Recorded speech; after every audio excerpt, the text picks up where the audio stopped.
ಆಲಯವೆಂದರೆ ಮಂತ್ರಾಲಯವೇ ಬೇರೆ ನಾ ಅರಿಯಲಾರೆ. ರಾಜನು ಎಂದರೆ ಶ್ರೀ ಗುರುರಾಜನೇ ಮತ್ತು ನಾ ತಿಳಿಯಲಾರೆ.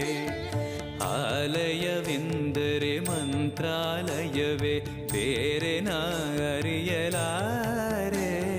ರಾಜನು ಎಂದರೆ ಶ್ರೀ ಗುರುರಾಜನೇ ಮತ್ತು ನಾ ತಿಳಿಯಲಾರೆ.